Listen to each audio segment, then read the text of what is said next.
Hello, and welcome to another horror review. I'm joined once again by Steve as we continue our journey along the Amicus series of anthology films. Tonight we're discussing Asylum. Released in 1972, the film tells the story of a doctor who, whilst trying to secure a job at an asylum, must interview a series of patients.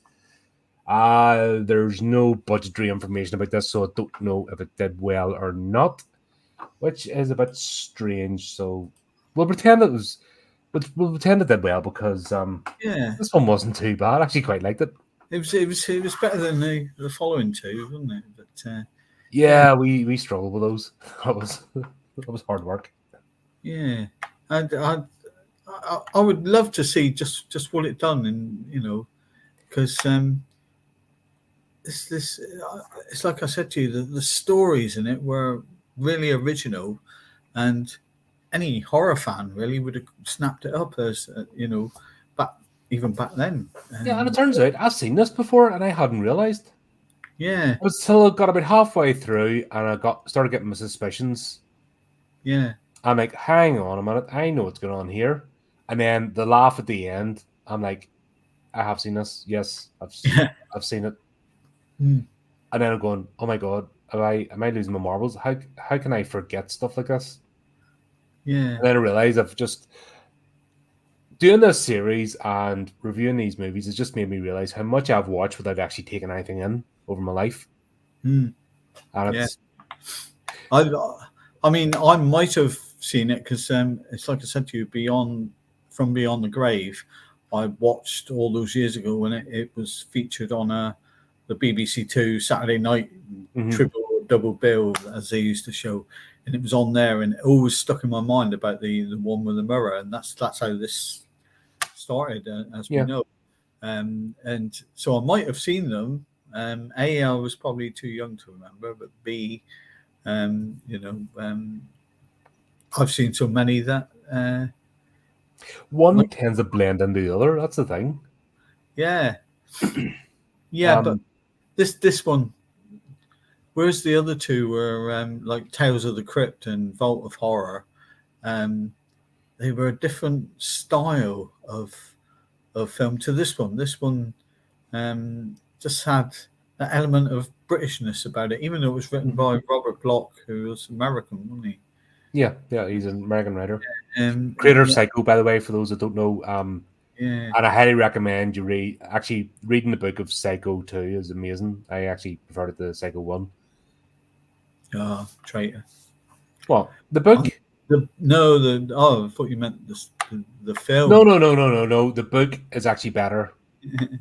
All right. Honestly, because we're actually in Norman Bates's head, Hmm. and there's another series of murders going on, and they're interviewing him while he's there, and Hmm. an asylum himself. It just works. The Yeah. way he wrote the book, the second one. No, the films obviously the original Psycho, Alfred Hitchcock. Can't get better. Oh, you can't beat it. Can you? Um, yeah.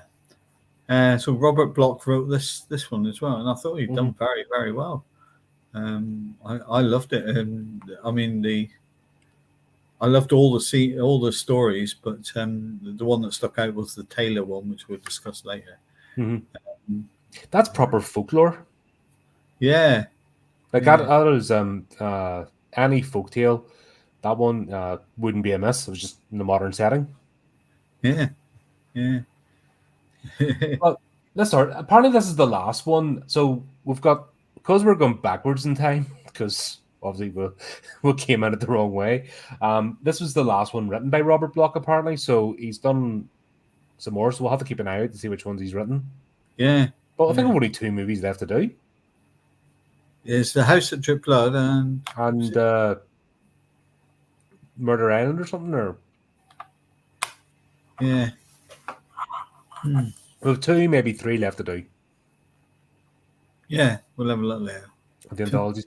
But Amicus also produced movies, and I think he might have written some of them. So there's obviously a bit of a story there, but this is the last one and significant. I know, so something happened, Hmm. so he's involved. But I don't think it matters your national. If you're a good writer and you're a good universal writer, it doesn't matter. No. It can translate. It's the ones that are very maybe 2 localized. So some they stick on this exactly the same theme, and you can tell what's going to happen. I find, some of the, sorry, Chris, the Star Wars films, especially the newest ones in 1997, etc. You could just guess what was going to happen, and really George Lucas just failed on that. But this one was different too, and Robert Bloch done very well on this. To these Tales from the Crypt and Vault of Horror. It was, but as we've talked about, they're different mediums. They're just two styles that don't mix. Yeah. Go and look at a Tales from the Crypt comic. It's ghost train horror. It's Halloween horror. Yeah, that's the style. And Amicus are trying to copy the Hammer formula, and the two just don't gel. It's just not a happy union. No. But But this is just straight out. This is just a straight out story. And also, it was better the way the story was gelled together, rather than just let's shove people into a room and have them tell stories and pretend there's a link. Yeah, there's a sense of purpose for this. Yeah, that's if you can tell who the doctor is, you've got the job. I thought that's a brilliant. Dr. Martin arrives and it's just weird, like super dramatic music, and all he's doing is driving up to the gate. You're like, calm down, keep that for an actual a dramatic part. But we found out why they're using public domain music. So basically, they're cheapskating and just using stuff they're not going to get sued and get for free. And you're like, but at least pick something. Robert Powell was really one of the main characters, but if you look on the list of the cast list at the beginning, he was more or less near the bottom. And I thought, Patrick McGee, he was the doctor in the wheelchair. Yeah. And it took me a minute to recognize him. I'm like looking, going, I was going, where's Patrick McGee? And then, right, there he is. Flip the hell. Yeah. But it had a brilliant cast, really. You had Patrick McGee, Jeffrey Bolden, who was in the next one, who I told you was Catweasel. He was in it. He was the one who done it. The what's he called? Dr. Star. I think. Yeah. Who was Max? Who was whatever? He was that one. So he was in it. Sylvia Sims, Patrick McGee, Peter Cushing, Brett Eklund. Yeah. No, Brett Eklund was on it. Yep. Yeah. So it's quite a cast, a good British cast, isn't it? So yeah. So basically, he arrives at this asylum, and here's your job interview. Or the last doctor went boogaloo. He lost the plot. So what we did is we just locked them upstairs. You're going to do 5 interviews. If you pick which one's Dr. Star, you've got the job. Yeah. They've got another doctor in the same. Yeah, they've just dumped him upstairs. Just locked them up. Oh, best way. And you're like, by the way, this was based in Robert Bloch's short story, Home Away from Home. Right, didn't know that. Have a look that up. Yeah. I thought at first, well, this was made in 1972. When were asylums actually done away with? Did you know they were still going up until 1986? Sure, look at the 80s. Yeah. Look at social services with like the freaking Gestapo. Yeah. Look at what's going on now. Well, back where I'm from, the historical abuse inquiry is still going on. Yeah. And people are still getting it because of the absolute crap it was done. And also, don't forget, this was UK got the tail end of what was known as the Satanic Panic over in America. So people were getting locked up. There was a satanic cult hiding behind every bush, fact, we're talking about this on Sunday, but there's a absolute mania. It's like today, everyone's an alt-right Nazi, istophobe, hiding behind every bush, and everyone's got that mania. The same mania was in the 80s, but it was the other side. Fuck's sake. They I hate people. I really can't be bothered with people. They annoy me. There were two asylums it was about 15 miles away from where I lived in Plymouth, and there were two asylums up there. I won't mention them, but they're now they were sold when asylums went out, and they're now luxury flats or luxury apartments. Well, there was one up the road from me, but they changed the name. I can't remember what it was called, and then there was a bigger one. About 20 miles away. It was a big main one. It was out in sticks. So if somebody escaped, they were like in the farmers' fields, weren't getting anywhere. Yeah, that was more. Oh, these were in the absolute middle of nowhere. I remember because my sister's best friend's mother was actually admitted to one of them, and we had to go over. Welcome on board. We had to go and visit her. Yeah. I was there nicking all the daffodils in the garden. But yeah, the 80s was shocking. Yeah. And that was I think that's where, I think it's a fallback from the 80s why the pendulum swung so far the other way that everyone's mollycoddled, because if you were anyway, even just a bit of an oddball, you had every chance of getting locked up. Yeah. And kids as well getting taken off their parents. Social services were not a current organization. No. They bad, man, absolutely bad. Yeah, you got the kids' homes, didn't you, when they used to smack them and. Yeah, as I said, we have. I mean, the historical abuse inquiry is still going on for stuff happened in the 80s, and I'll not name it either because there's a particular place in Northern Ireland was famous, like world famous. Yeah. Because people were getting helicoptered in for parties. Yeah. To play with the residents. And you're like, I worked in a legal place and I got to see some of the case files. And I mean, this thing had its own storage room of boxes. And of course, I was helping to move a few boxes to somewhere else because it was happening. And of course, one of them happened to fall, accidentally fall open in front of you. Yeah. You know what happens? Like, oops, dropped the oops, it fell over. Oh, right, okay. 2 pages later, it's like, no, don't need to read that. That's yeah, that was this.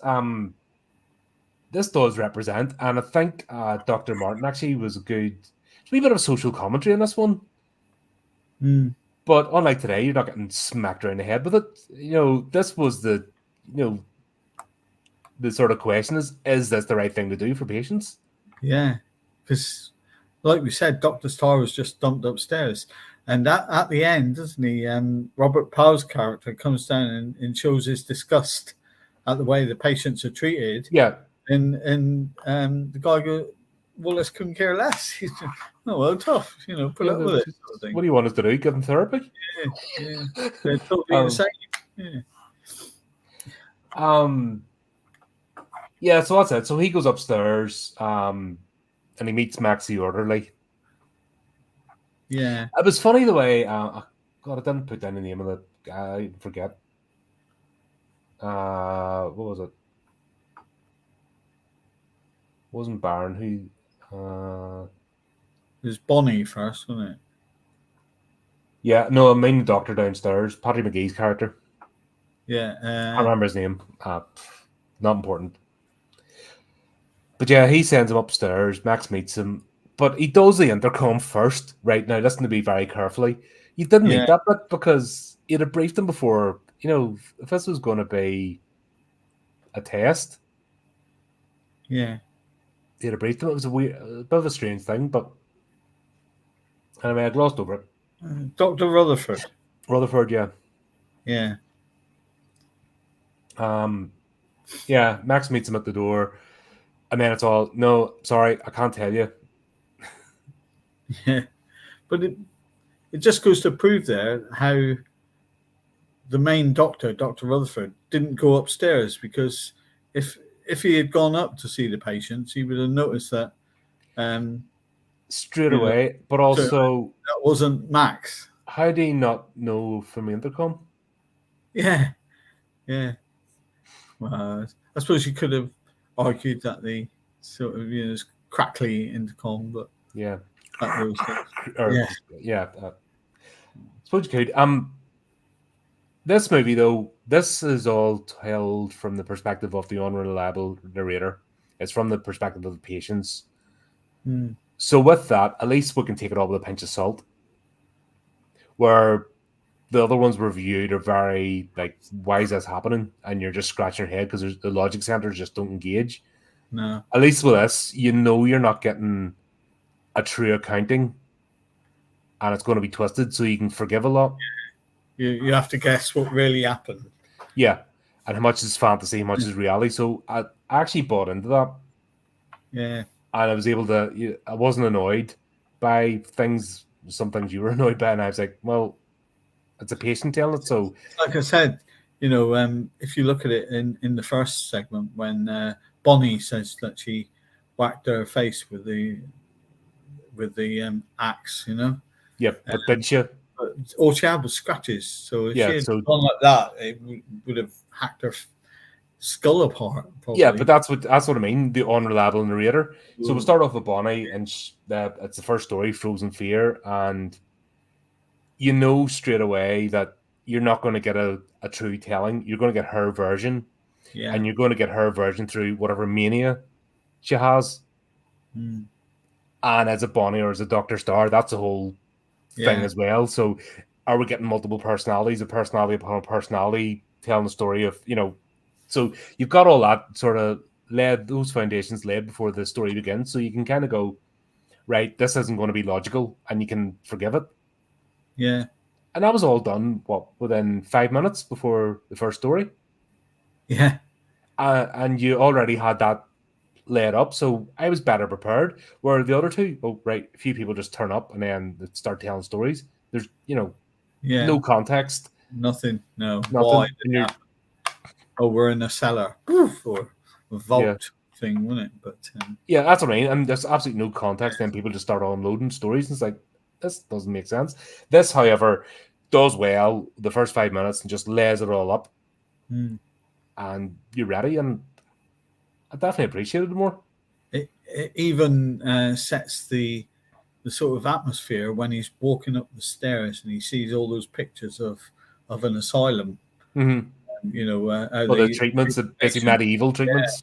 Yeah, and it sets the scene there. And even though it wasn't medieval times, some of the things that they were using, treatments, were near on medieval. Locking them away and Mm-hmm. forgetting about them, and Lobotomizing, and it's just it's almost the first option. Yeah. yeah, You got this all. That's what I mean. In the first 5 minutes, this thing lays the whole scene, and you're yeah, ready, and you know you're going into a story, and it mm, wasn't hard to do. It didn't cost anything. It just cost a bit of dialogue. yeah, yeah, So, and because I think why I keep making this point over and over again is modern movies always talk about the budget, and the reason their movie failed because of the budget. mm, And you're like, no, it's not. It's storytelling. You yeah, you tell a good story, and you'll get people hooked. yeah. You don't tell a good story, and guess what? People switch off, and then they start nitpicking because they're annoyed. But there's also the other way. You don't need a big budget as long as you get a good story. Yeah, that's Um, that's the point I'm making. you just got to have that storytelling that the people can attach themselves to, and think, oh, this is good. Dialogue's good. Yep. Script is good. And you got a good director telling that good story. Yeah, and then a lot of things they'll get forgiven, but when you don't have a good story, then people start getting in and nitpick and go, "Well, God, look at the costume, look at this, look at that," because they're annoyed. You've set their minds up by not engaging them with the story, so their minds are like already And the agitated, and they're looking for things to be same wrong. happened in this first sketch, because you know what I'm like with noticing mistakes. And Mm-hmm. he hacked his wife up into all those pieces, didn't he? Arms, legs, torso, Yep. head. What is But it about the 70s that there wasn't one speck of blood anywhere, well, not he was even very on his clean, he shirt. was very efficient. Yeah, But what about the 70s that people just didn't have affairs, that their affairs had to end up in elaborate plots? Like this is the third affair we've watched, and they're like, deviousness and yeah. it's crazy. It's like, what Got to happened to keep the the one night kids stand? away. Yeah. I mean, if we in this day and age had an affair and chopped up our missus, but, yeah. Well, it depends because if you've got the right following on social media, they'd argue that you didn't do it, and you Yeah. could video yourself actually doing it, and they'd argue it was fake because people are like, "Oh, Yeah. it's the world we live in." Um, yeah, we find out that oh god, I didn't put his name down. But what's his face is coming home or at home, and Ruth appears and she Walter, starts berating him. Walter's yeah. Walter is frozen fear.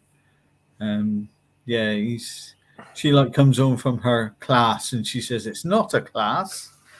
It's a life experience Yeah, with the professor. going What sort of? I rude. wonder what sort of life experience she was having with the professor.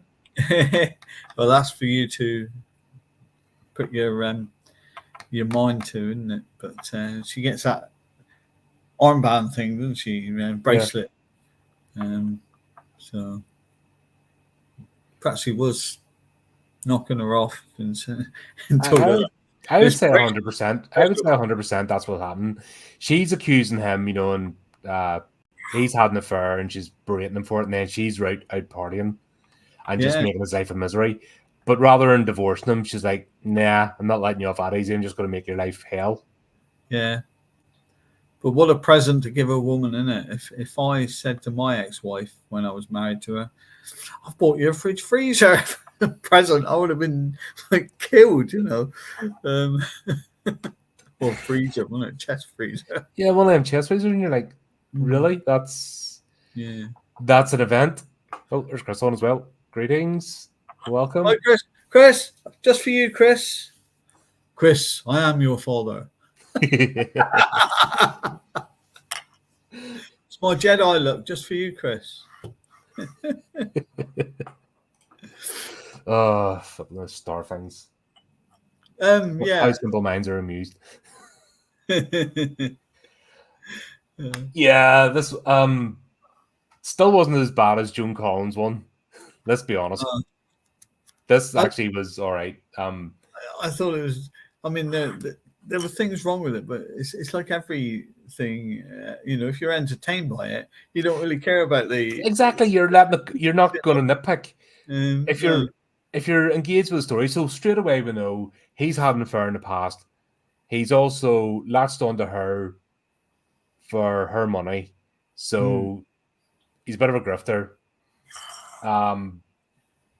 They've got problems, but she's not letting them go. So there's resentment there as well, and she's using every opportunity to torture him. And I do suspect she's having it all for their professor. Hence why yeah, she's gonna. If she kept going, she'd be getting like other wee bracelets and necklaces. She'd get the whole set for yeah, services rendered. If that makes sense. And she's doing it to rub it in his face. yeah. Yeah, and I like how he disposes of her though. He says, "Oh, I bought you this free chest freezer, and I've got you something else." Smack. Bop. Yep. Yeah. But, yeah. No, But I just the thing is, though, that is believable. yeah. And the Like look when we on look his at the last one, look at Tales from the Crypt. And look at that first episode with Joan Collins. She just bobs him in the head for absolutely no reason. yeah, and you don't know what it is. And there's no context. You don't know, is the insurance policy really worth that much? Yeah, If you're but already living a comfortable lifestyle. you tend to think that the marriage is fantastic on that one because, he wrote her that lovely card on her Christmas present. You think, oh, yes. So Yeah. there's two comparable stories in a sense. But But that's before he got all the groundwork. Hmm. And he's called Bonnie. And he's talked to her just before Ruth comes in. So we know the plan's afoot. So it's all laid out. And that's all done within a few minutes. Yeah. But there's that little bit of comedy in there because he's there in the living room after he's cut her up, and suddenly this head rolls in, doesn't it? And you think, oh, bloody hell. I was trying to work out how you would do that. Do you wiggle your ears or use your lips or what? Yeah. Yeah. But I had to laugh though. Like you're saying there's no blood, but I just love the way it was done in butcher's twine and just everything perfectly tied and neat and wax paper. And we were just saying before we went live there, if things hadn't went the way they did, he could start up a college for serial killers and go, okay, folks, here's how you do it, because look, not a drop spilt.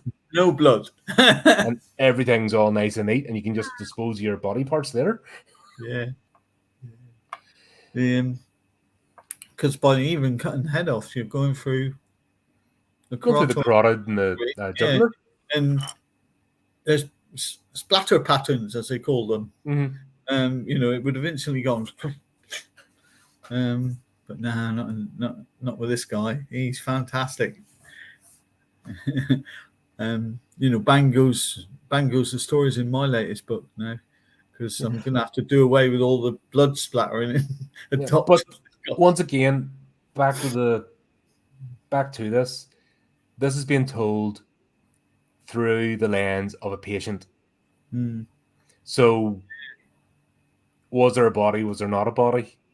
Yeah, you don't know. You don't. Was there even a roof? Yeah. You don't know.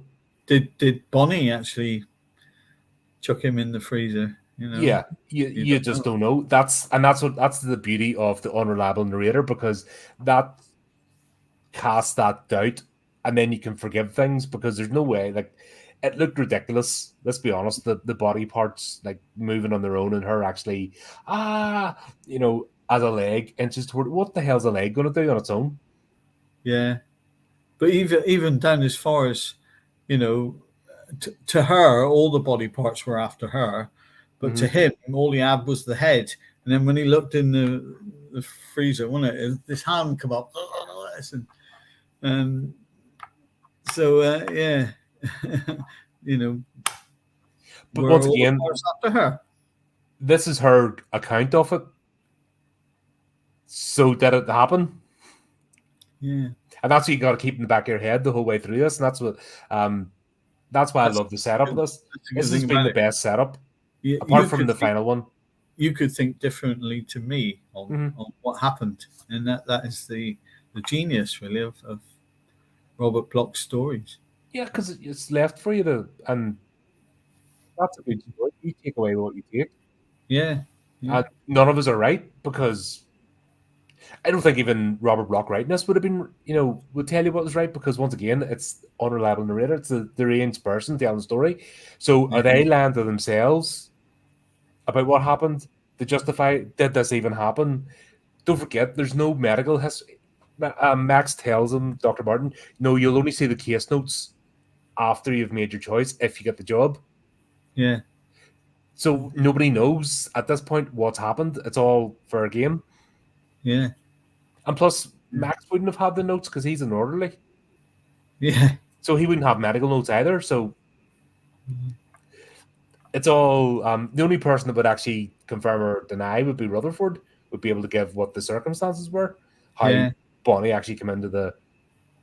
Yeah. Or was she Bonnie, or was she Dr. Starr? That's, that's I don't know. Yeah, but... There's so many layers. That's what I mean. It's, it's done so cleverly, so... Yeah. I actually guessed right at the beginning who that the orderly was Dr. Starr, and something just told it about me. But it was just too jovial, and he's too much of a big character. And the big thing you have to remember as well, you will do 5 interviews. Yeah. Yeah. You're given the clue at the start. This is a bit of a murder mystery. It's actually quite cool. Like, there's so many layers of this, and yet On the surface level, if you weren't paying attention, it would just seem like a daft movie. Yeah, yeah. In It's fact, how disappointing would it be watching these in order and then watching this and then going to the next one? if you look at the next two films, they were all separate stories. Mm-hmm. They weren't the only thing that joined, like on Beyond from Beyond the Grave. The thing that joined it was Peter Cushing in the antique shop, and the antique shop joined them. Yep. Whereas the two before that, they were just random. They were in the vault, but it was all different stories, and they didn't even relate to each other. With these, they're in an asylum, and the stories relate to Yep. Which is what you do. Because to why they're in there. a good anthology has a through line. I've said, I think I said it. In books, why anthologies are a big thing with indie publishers, small press. But if you have an anthology and it doesn't have a good through line, you're just jumping. One story jumps and jars, and that's why they're not popular, because people don't understand that you have to have that cohesive thread. And if you don't have it, then you're on. I tried to do it with Tales of Horror and Madness because I had them all circus themed. So I had everyone going to a circus or a sideshow or a freak show. Just that was the sort of theme. That was that everyone went to visit a circus, and then each story happened. Yeah. But just to put random stories together in a book, and they're rattling about the place, doesn't work. And it's exactly the same in film. If your stories are just going boom, boom, boom, boom, boom, boom, boom, you don't get invested. Probably again, this was stories written by an obviously good author, because he wrote Psycho, whereas the next two were comics. And it's not the same. See, it works as a TV show. Or the likes, because we've seen Creepshow's very similar. So when Creepshow did the anthology, it worked. Creepshow and Creepshow 2, it worked because it was on the same. You weren't trying to join it together. They were just told as little separate stories. It's a bit like the old. Oh, there's Dylan as well. We're getting everybody in tonight. Tales of the Unexpected. Do you remember that? Oh yeah. I was tempted to cover that at some point. Half-hour episodes, wasn't it? And some really creepy episodes too. Yeah, there was. Yeah, I used to. And it was like daytime TV. That was pre-Watershed. And if I remember rightly, there's one about a wee girl getting followed by a man, and she goes into a house. Yeah. And then it turns out it's the wife of the man. You're like, this is tea time. You're going, whoa. Didn't it used to get shown after Coronation Street or something? But it was pre-Watershed. It was pre-9 o'clock. Yeah. But, I remember Tales of the Unexpected. But those you can get away with, the likes of Tales from the Crypt and the Vault of Horror. Creepshow. That's the sort of format it should be in, and not this format. That's where they don't mix. Yeah. This is the right format, and this is the right type of storytelling for this. This film. Yeah, and the two comic ones should have been American. Should have been that sort of film type. Yeah, because they don't mix the two senses of humor. It's not one's better or one's worse. They're different types of humor, and they don't. It's oil and water. They don't mix. This was very British, and it gave the impression it was British. With, British doctors, and they, But the whole thing with like the first story. There we go. We're actually talking about the story. There's last time we were struggling to even talk about it. But yeah, she's hitting these body parts, and they're going at a snail's pace. Now I know it's 70s filmmaking.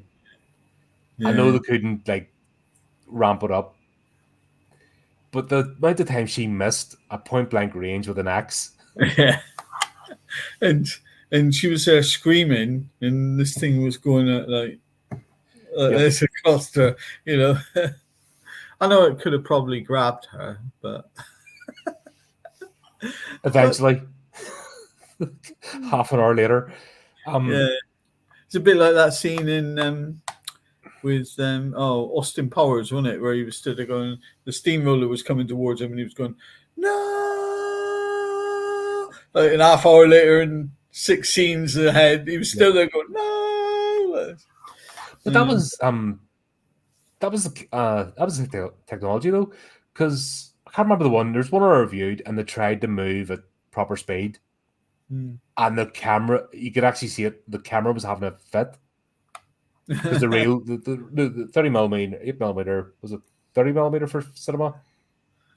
Just couldn't keep up with the movement, and it just looked really jarring. And so they have tried to do it in movies, and it doesn't work. So that's why this slow, ponderous movement until digital. You know, it was we got the first digital cameras. Yeah, but no, it was. I mean, it gave that element of comedy to it.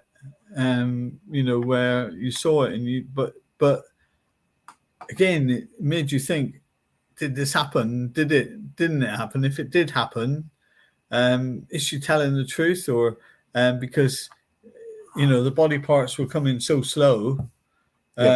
You know, did they really attack her? She could have dodged past them easily, but that's the beauty. Is this the story she's made up in her head to justify what she's done? Yeah, I mean, it's such a. The story is so far fetched. Yes, you know, the mental patient was telling the story, and you had to think: is it that far fetched that it was true, or you know, did it not really happen? Yeah, that's why the unreliable narrator can be so much fun to play with. It's one of my favorite tropes actually, because you can play with it in so many levels. Yeah, and you don't know what's going on. I reviewed Waxwork a while ago. Yeah, I reviewed Waxwork. It was a fun movie until the final fight scene. It just descended into farce. But for once, I had instead of just. I think I've seen it. I've seen it a long time ago. Because funny enough, mannequins coming to life. We're going to talk about next in the Weird Taylor. Yeah. Very Doctor Who like, wasn't it? Yeah, this is actually my favorite one because it was a folktale. This could have been a folktale. This could have been set at any time in history. Yeah, yeah. That poor Taylor, when he couldn't pay his rent, and then suddenly this bloke comes in and offers him 200 quid to make him a suit. Yeah, make a suit. And of course, if a Mr. Smith comes in and gives you a strange material you've never seen before and tells you can only work on this thing at certain times and 12 till 3 in the morning. I'm surprised they didn't have to light a few candles or something as well. You know what I mean? Just to no, you're not performing a magical ritual, but you know, just do the special things. It's like getting a gremlin, getting a mogwai, you know. But you see his look on his face when he got told he had to work at night. He said, "But I've got to work at night," sort of thing. Yeah, here's £200. Okay, I'll do it. Hang on, you've no customers during the day, any roads. That's why you can't pay your rent. Yeah, sleep in, work at night. But you can kind of forget. That's a good, you know, I mean, it's a good premise. He's just trying to, you know, act surprised and not. Yeah. I didn't get the reactions like, "Oh, happy days. Yep, I'll work at night, no problem." You know, you had to tackle a bit of gusto, but I think they were trying to portray him as like a poor, downtrodden person. Yeah, and I think he might have just overacted that a bit. Yeah, because let's be honest, he was acting next to Peter Cushing, so I would gibber a bit. Yeah. Just say, how do we? Oh, here's we acting. Oh, by the way, you're acting next to Peter Cushing. You know, that would be me. Yeah. Peter Cushing's just Peter. I love the shadow. I love when he entered the door and the way they did the lights for the shadow. Yeah. Yeah. Brilliant. Yeah. The shadow was so overdone that when he was in with his son, you could actually see the shadow of a boom mic. You know, when his son was in the coffin. I missed that because it was dark, and you can actually see the shadow come over of the boom. You don't actually see the boom mic itself; you actually see the shadow. So, But you don't really care. No, It's, because once again, if you're telling a good story and you're invested in it, you're going to forgive things. yeah, It's when you don't get a good story that's when you nip. That's when you start diving in, going, right, what else have I got wrong, and you start yeah. ripping it apart. But this was my favorite story of the four. Yeah, because the setting of it, even though he got dropped off by a black taxi and that, this London looked very Victorian era. Yeah, Still had that Victoria era look. Like London now is an absolute abortion. yeah, Like it looks horrible. yeah. It looked like, I tell you what, it looked like one of those old tailors that you would find in the same street as From Beyond the Grave with the Mhm. antique shop. Yeah, That sort of feeling, wasn't it? you But expect it to be down the road from that would have been, oh god, how clever would that have been? well, the From Beyond the Grave. Everything took place in the same alley. Yeah, yeah, they could have done that, couldn't That would have been brilliant. That would have been, they? so clever. Yeah, yeah, But yeah. Shame. I don't think they realized they were doing a series of anthologies. I think it was just a thing. But if you're gonna go back, They probably a bit like Star Wars. They probably made the first one let's not ruin the review. We're actually having fun here. Come on, let's not talk with the about hope that it made money, and then they thought, if it makes money, we'll do a second one, and if that makes money, this is why I think that this might have been all right, because they made the next one and the next one and the next one. Mhm. If they had failed on this or the one before this, they wouldn't have gone any more in No, the that would same have been. anthology type of thing, because one of the producers would have said, hey, no, we're not making any more anthologies, because the last one didn't make any money.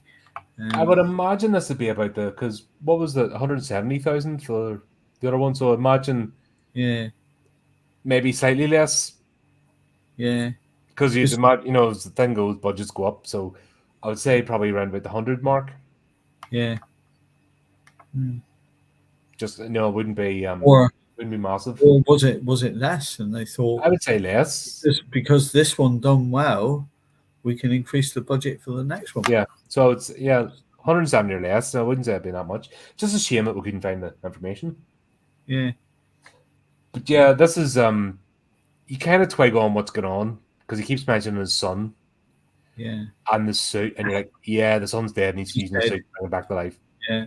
What I didn't understand was how did bringing the son back get him his fortune that he spent? Yeah. How is everything going to be all right? Where was this money coming from? Was he going to sell the suits? Yeah, or was his Get you did one his of these son suits. know where did his son know where the mattress was, where the rest of the money was stashed underneath? Or was he just had he just lost himself to grief? Yeah, yeah, Or once again, the unreliable narrator was he just making a funeral suit and he said he couldn't pay him till the weekend or something, and he killed him. yeah, And then invented a story in his head. yeah. Or was he Dr. Star? There's all Oh there's all yeah, being presented to you. yeah. Because technically you're not meant to know, if you, especially back then, you wouldn't have. How unbelievable is it? Oh, my mannequin came to life because we put the suit on him instead of putting it on the guy it was made for, Yeah, and he came to life and started strangling me. but that didn't make any sense Well, because he he did, had gone did then. attack the daughter, didn't he? Because the daughter was the one who put the suit on him. He came to protect Anna, wasn't it? Yeah, He came yeah, to protect Anna because he was like cracking up at her. But yeah, that was another thing as well because he goes and obviously he's in his last rope. He's about to get kicked out of his shop, yeah, which also he lives in, and he's sort of in desperate state. And then when Mr. Smith tells him, "Oh, I'm in the same position as you because I've spent everything on this book," yeah, and I don't know. Oh, and give me the suit. It's like, well, what did you think? All you have no right to the suit because Nobody's Yeah. buying it from me anyway. It's tailored. Yeah. It's a tailor-made suit, so it's not going to fit anybody else. And Have you ever had it? if he give him the correct sizes, he must have the correct size mannequin. Mm-hmm. Because That's it fits true. the mannequin perfectly. Yeah. So, You'd almost think it was the same actor yeah. Yeah, you never know. playing two roles. Yeah. Possibly. It was the song anyway. Bruno. Yeah, I think it might have been the. Oh, I'm listed. Yeah, I think it might have been the same actor playing both roles, just to Yeah. ham it up a bit. Yeah. Yeah, I enjoyed that. But he came back absolutely freaking out, and he just mentioned that he killed someone. And then when he tells Anna to burn the suit, it's not even as if she didn't she refused to burn it. She actually goes, like, she's freaking out the fact that she needs to call the police. Yeah. And then instead of going and put it in the fire, she then goes and dresses the mannequin and then completely forgets that she's freaking out and about to call the police. Yeah. Yeah. Like, what's going on there? But then again, he's telling it from his perspective, so is he Yeah. just making it up? And is this his mania? Yeah. It's a really good get out clause, isn't it? Yeah. It's the originality. It's like I said, I love the stories because they were original. Mm-hmm. Yep. And then I liked the next one, but it was so obvious. Lucy Comes to Stay. Yeah. And the other one gets blamed for again. Makes you think, didn't it happen? Who stuck the pair of scissors in the chest? And Well, this one was explained actually with a final scene. yeah, but at the time, you wondered who done it. No, because honestly, the way she came in, it's obviously she's had a breakdown. Things have been happening, and she's only being like almost conditional release from the nurse got sent to the hospital, didn't she? So who made the phone call just to send her to the hospital when she didn't really people need with people with schizophrenia can completely change. It can completely change their voice with their personality. It's a complete. There's loads of connections like that, so it's not completely out of bounds. Yeah. But it was just she come back. She's acting quite dowdy. And then when we see Lucy, it's Britt Eklund, and she's absolutely glamorous. Dressed as if she's out for a Saturday night. The middle, just appears. It's a figment. Like this one was the most obvious of them all, if that makes sense to me, anyway. Yeah, because she was just talking to. She was hoping that Lucy was going to be there, wasn't she? And the bloke, her brother, wasn't it? Was saying, no, it's not going to. She's not anymore. She's not there anymore. And then suddenly she takes those pills, doesn't she? And then she's a drug addict as well. We'll find out. Yeah. Which I don't understand why they hadn't. If she's a drug addict and she's had a mental breakdown, and he's gone as far to hire a nurse full time, why didn't they scar the room? Like, you would have cleared the room out, all the drawers, everything from top to bottom, and searched. I think if she was a drug addict, they would have put her in back then. They would have put her in some type of unit anyway, wouldn't they? But that was the thing. She was getting out on conditional release. Yeah, that was the whole point. She was there, wouldn't they? They were giving her a trial, and she was getting a full-time nurse to see if she could reintegrate. And if she couldn't, she was going straight back in. Yeah, she couldn't. Obviously, it was and the bad things that happened. Yeah, but it's just probably my least favorite out of the four. I would say the next one is me, because it wasn't really. We didn't really get a payoff. Oh no, I did like the next one. Yeah. Herbert Long, brilliant. But it completely deviates. But anyway, we'll finish off with this. We know Lucy's a figment because at the end, and back when we go back to the ward, she points at the mirror and we see Lucy looking back, so we know it was all her. So yeah, Yeah, because she's on the bed, isn't she? And she Yeah. goes, "Lucy's there. Look, look." Yeah. And then I'm thinking, where? Yeah, but it's that one was a bit obvious. Yeah. The problem with the next one, because we'll go into mannequins of horror, and this is where we meet Baron, Mm. but don't get a story. No, We'll which just, makes you we'll just think. go into the room.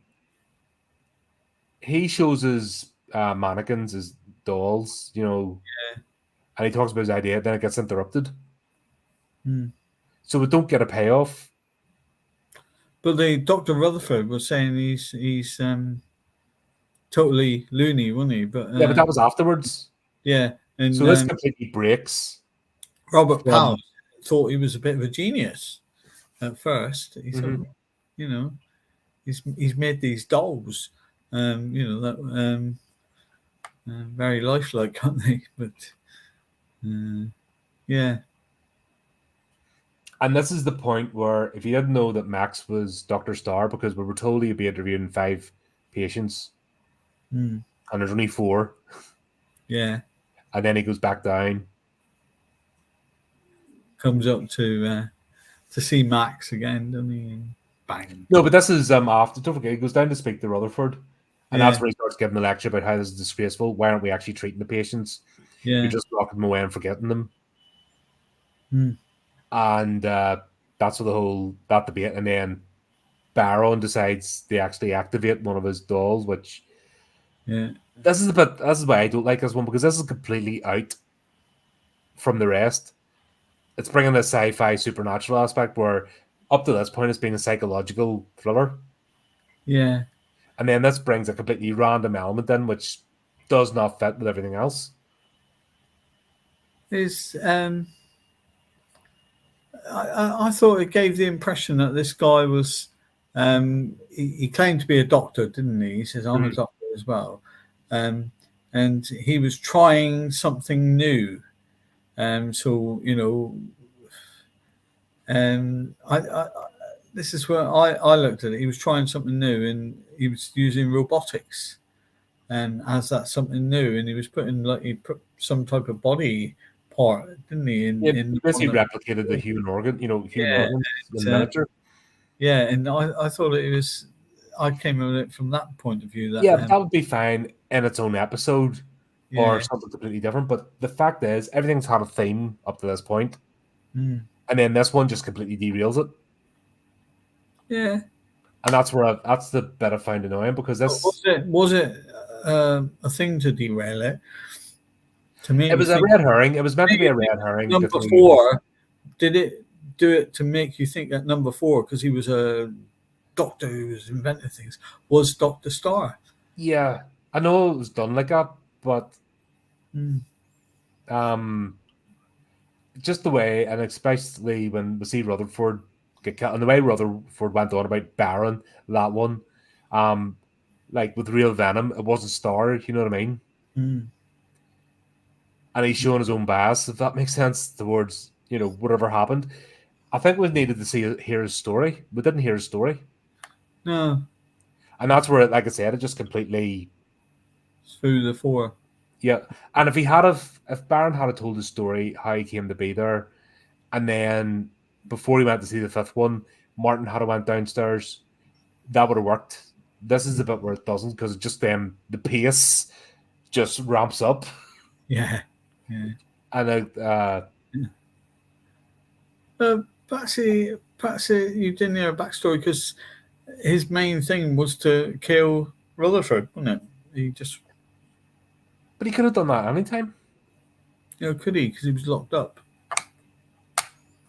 And we all know that Rutherford didn't go upstairs much, because Max had been replaced by Dr. Starr. Yeah, which also doesn't make sense, because he was just, why was he still up there and Yeah. not moved on, or why didn't he let them out, or why didn't he? And where Like I was it? said, this is the bit with Baron where this thing does come off the tracks a bit. Where was room number 5? Because the one that they found the dead First body. was the orderly's room, Yeah. and then we had 1, 2, 3. Bonnie, There's 6 Bonnie. rooms. Yeah, but he said one room was his office, didn't he? Yeah, that was the first. Yeah, that was the first one Yeah. on the left. No, that I was think on that the was right. it. If you notice, when he was going down, he went, "That's my office." And I was thinking when Martin run down, he was running towards the door and like, yeah, well, it could have been left or right, but we skipped the door anyway, and we went to the second one. That's where we met Bonnie, and there was 6 rooms. So there was enough rooms, if that makes sense, for enough patients and an office. right. I just don't like the way this just derailed from the formula. Yeah, it was my second favorite.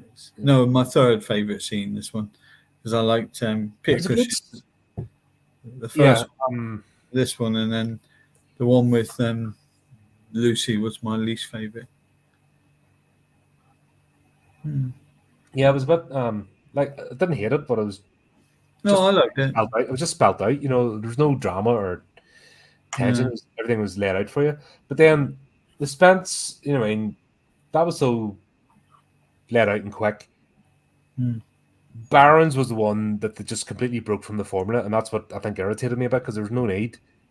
Just have Barron tell a story and then have Martin stop before meeting the 5th one, and then Yeah. you're still wondering. Yeah, because he didn't know really, did he? He just wanted to resign and get out of there. Yeah. Or not even resign because he wasn't taken on. Just said, "I'm going back to London." Didn't Yeah, he? he's not interested. Yeah. And then to have him actually get killed by Barron's model,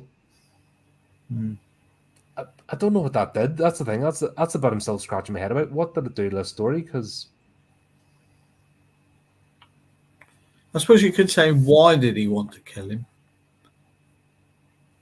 well, you can tell there's hatred between the two of them. You know, there's not professionalism. Rutherford hates him as well. Like he's the taste he has when he speaks his name. Yeah, I suppose He he wants says to lobotomize him. he's completely insane or something, doesn't he? He wants to lobotomize him, sure. And also, who cares about like he's in an admin office? Why has he got scalpels down there? Yeah, but you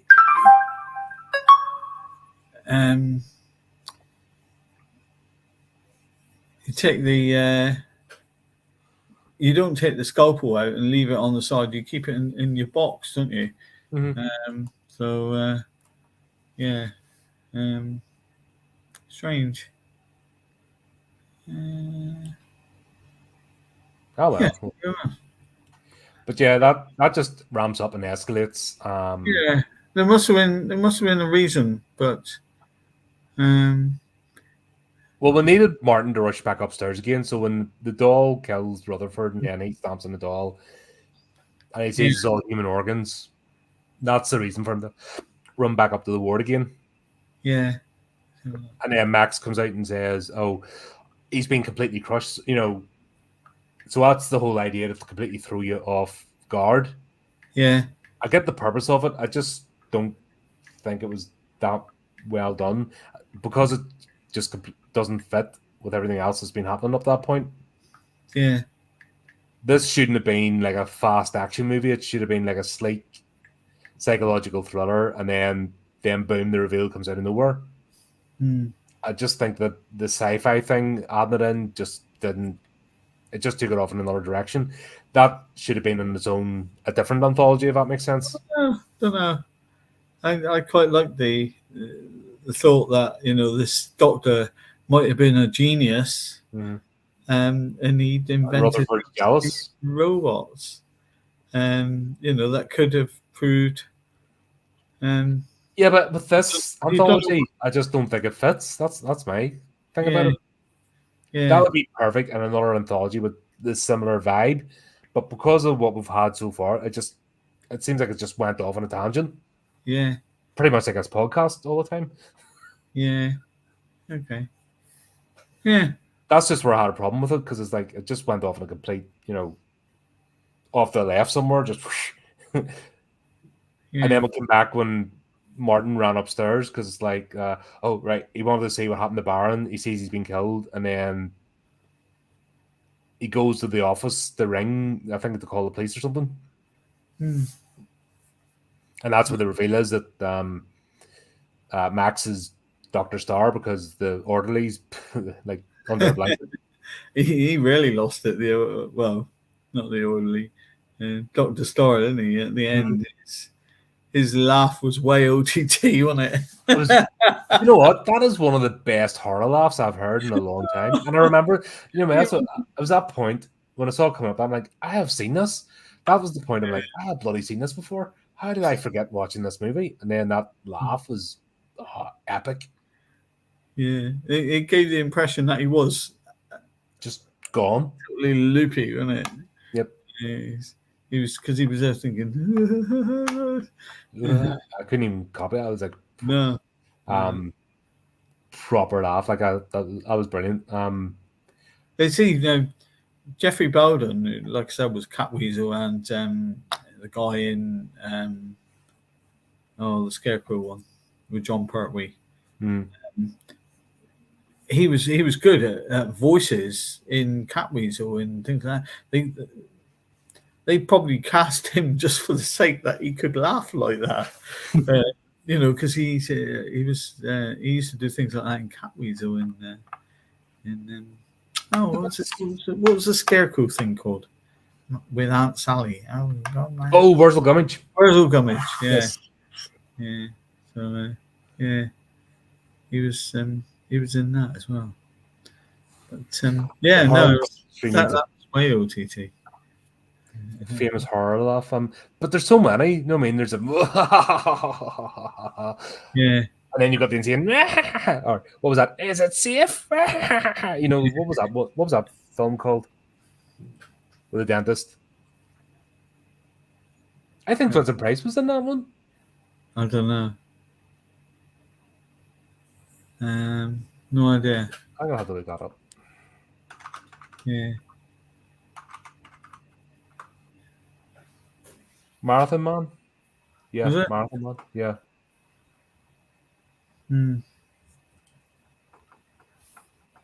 Yeah. I'll need to watch that again. That's been ages. Well, that wasn't the one with. Was it Dustin Hoffman? Yeah. Yeah.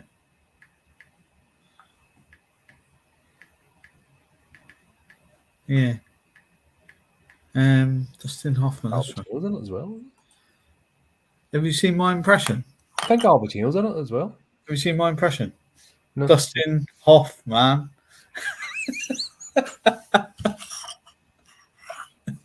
This has been going on all day, folks, by the way. So I'm going to bed after this with a headache. Yeah, there's I'll have to get those. I'll have to look those up. Iconic horror laughs. See, we'll do that sometime. Actually, we'll just do a random stream. We'll pick out all the horror laughs. And then do like a top 10. Yeah. There we go. There's a mission. But yeah, we'll go back to the Asylum a couple of weeks later, and there's another doctor applying for a post. Yeah. And how did he get through the gate? Was the gate man still there? Yeah, the gate man's completely oblivious. Yeah. Well, sure, he's a security guard, so all he's concerned about is his bit. He doesn't give a toss. He's the gate man, so that's what he worries about. That's it. Yeah, here's your money. You just stand there at the gate. And it's like, are you paying me anymore to care about what's going on in there? No. So I'll just stay at the gate because I know that's an insane asylum. So I'll just stay at the gate and I'll just make sure people have ID or on the list. They're coming in. Job done. That's the way I would think about it. Yeah. But basically, when the second applicant come in, I thought, "Where's the gate man?" No. Couldn't afford to have him for another scene. No, it's probably an extra budget. One of those 50 quid extras. Mm-hmm. Yep. Yeah. Why not? But I enjoyed this one. This was cool. I'm glad because I was getting worried because there was 2 in a row that were absolute stinkers. Yeah. As I said, the only thing that let it down was the opening music. And some people, when they see things like that, it's that it's that thing about first impressions. Mm-hmm. You see the opening scene with music like that, and you think this music just doesn't fit a film that's supposed to be horror. Yeah. You think, oh god, what's it going to be like? And that was, unfortunately, I do watch the first sort of 20 minutes of a film anyway. So, but my initial impression was, oh my god, this music, what's this film going to be like? Because the next two are absolutely terrible. Is this one going to follow, be the same? But then when it went into it, I thought, it's quite good. The first 20 minutes have impressed me. Let's carry on watching it. Yeah. But then I know why, because they're just picking free music. Yeah, that's right. So I'll give something a bit. And then especially with TV, if I can't get through the first episode of a season, I'm done. Yeah. There was somebody, I never answered their thing because I don't know how to. Somebody had a go at me because I tried to watch a TV show. I didn't even get the full first episode. I wasn't feeling it. Yeah. And then an article popped up, and I'm like, oh, I completely forgot about that show. So I thought, here, let's do a 5-minute review on the article, which is about the TV show. So I just did it. And I said during the thing that, well, I'm not a fan of TV anyway, but I'll give things a go. But this, I didn't even get through the first episode, so I never watched it and forgot about it. It turns out nobody else liked it. They cancelled it. Yeah.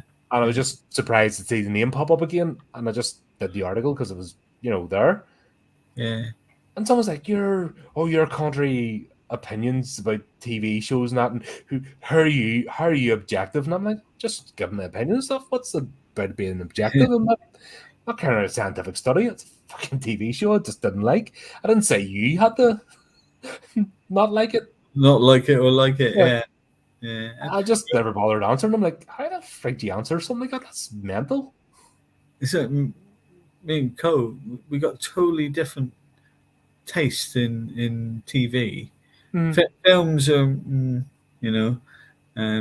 TV, he'll sit up there watching TV. I'll be down here most of the time because but that's his choice, Yeah, but you don't fall out over it. No. And it's like we've disagreed about on this. And it's Dude, like, I've murdered him. He's upstairs on the sofa dead. I've killed him. Yeah, that's it. He's in Asylum. butcher's twine and wrapping paper. Yeah. Full of bloods and buckets behind you. Yeah. No, yeah. Overall, I did enjoy it. It was I did, and like I said to you, that the original stories all fitted together with this sort of umbrella that this doctor had to. It was part of his interview process, and he had to tell who Doctor. That was a clever way to do it. Yeah. So there's a reason for the other ones that were just thrown together. Where at least the last one from Beyond the Grave, it's people visiting the shop. Yeah.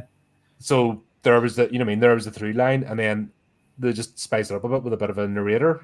Peter Cushing giving a narration. Cool. But those other two just didn't work whatsoever. No, not at all. No, but there you go. That was fun. We've got House of Blood, the House that Dripped Blood. I'd give this one 6 out of 10. 6, maybe 6.5. Yeah, they're not mind blowing. Funny dramas, but some of the executions a bit cheesy. It's like whoa. And for that opening scene, yeah, that definitely loses 2 points. Yeah.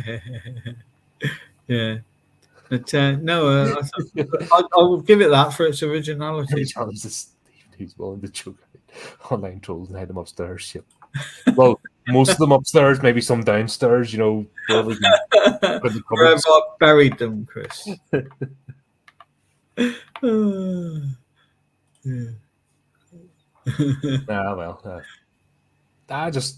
There's some strange folks out there, and I just still sometimes just scratch my head. Other times I can let it go. There's people say didn't like this, didn't like that. Oh, right, sorry, no bother, move on. And then there's some people just come at me, and I'm like, what are you talking about? Yeah. There's someone that asked a question. when we did the deep dive for Let the Right One in the episode, we discussed both versions of the movie and the book. Yeah. And someone asked in the comments, what do you prefer, the book or the movie, or what's your opinions on the book this version compared to the other version? Like, the thing talks about all three. Did you watch the episode? Just look at the title and go, I'll comment. Yeah. I'm still good. How do you deal with that? That's why I couldn't be a psychiatrist or a therapist. Because sometimes I'm just like, give your head a shake. Yeah, it's like the people who I've done a basic counselling course as well, because I was in like a mentorship role year before last. Yeah. And I did, I went and did a bit of extra study and did a few courses. But I realized very quickly, I just can't. That's not me. Yeah. Because eventually someone's just going to come with the most inane shite, and I'm not going to be able to keep a poker face. I'm just going to be like, go and wise up and get a life, because I have just no patience. Yeah. But it's like these people who join a book club, and they don't read the book, and they try to fiddle it by going and going, yeah. Did you see that part? And then the part they're talking about is just not in the book. Well, sure, they do it online with movies, and the ones I think they know about comic books jump on Wikipedia to get the thing, but they've never actually read stuff, and it shows. But they've got all the opinions today. Like, really, what are you doing? I don't know. I'm prepared to admit when I don't know stuff, because what's it to me not to know things? Because I can learn. So it's like I said, I try to watch a movie when I'm discussing it with you 3 times. Mm-hmm. And I did on this one 3 times, but it can prove a bit negative, because it's when I do it the 3 times, I notice the mistakes. Now, Sampy's, like I said, I don't really care, because filmmaking was really in its early days for special effects and things like that. And but if it was a film of today, I'd blow it, But I watch it 3 times, and I find there's always something that you see it on the 3rd time, then that you missed on the 1st. See, I come from the perspective, as we've talked about before, from the storytelling. Yeah. So I try to. I'm coming from just watch the movie, want to talk about it. Yeah. I try to have that sort of freshness, and also I type up notes, so I'm like, watch it, type up the notes straight after, so that I have it in my head. That's what I've got on my iPad here. Yeah.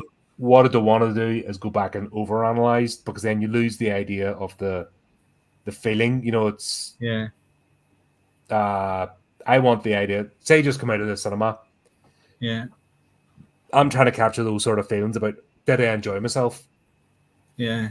And why did I enjoy myself, or did I not enjoy myself? Why didn't I enjoy myself? And look at it purely from a storytelling perspective, because, like I said, if you get the storytelling right, everything else can be forgiven and falls into place. If you don't get the storytelling right, you don't enjoy. You just hate the existence of the thing, and then you just the mistakes are there to validate a bad story, because it's bad. It's when you come out and you think, what the hell was that all about? And it's I still don't know what was going on in that Hereditary. It blew me. I had to pause that a few times because I was bored. Yeah, like I couldn't watch that. I had to pause and go and do stuff and come back like 10 minutes later, because it was like we went to see it at the cinema because me and the son went, because it was given 5 stars in total film, and they absolutely adored this film. And we went, and like I said, there was quite a lot of it that we just laughed in, and the people down beside us on the left were kids, teenagers.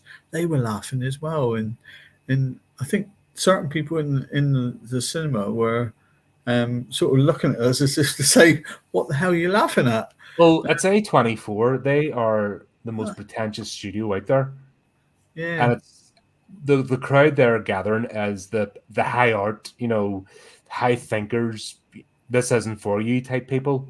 It was the same as Midsummer. When Dell and I did Midsummer, we were laughing our bits off because there was just so much ridiculousness in it. Yeah. And it was trying to be scary at the same time as being very daft. And you're like, just you couldn't take it seriously. But then that's Was it made by the same people as Yeah, it's A24 is a studio. Yeah. That's why I wouldn't watch. There was one that came out there, Talk to Me or something it was called, and I just couldn't. I just saw it. I saw the music. I saw the actors, and I'm like, nah, I'm not interested. It's just, you have to be in a particular sort of mood to watch an A24 film. Yeah. And if you're a pretentious twat, you'll love it because that's the audience are gearing for. Yeah. So, yeah, horses for courses and all that stuff. Although I did like X, that was done by A24. X, I like Next, Pearl, not so much. Yeah. Yeah. There you go.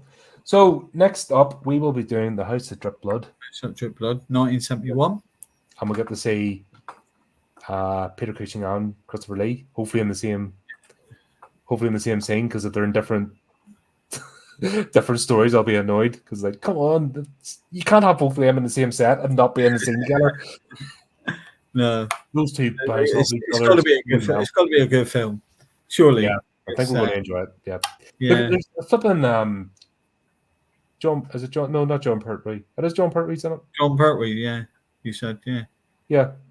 So we've got we've got a stellar cast of actors in this, and obviously this is we're going the right trajectory. I think those two are blips. Whatever they try to do those other two movies, I think we're maybe in the right theme. What else could you ask for? Count Dracula, Van Helsing, and Doctor Who in the same film. Yeah. We should go to places. Yeah. But there you go. Steve, as always, mate, great to have you here. Yeah. A lot of fun.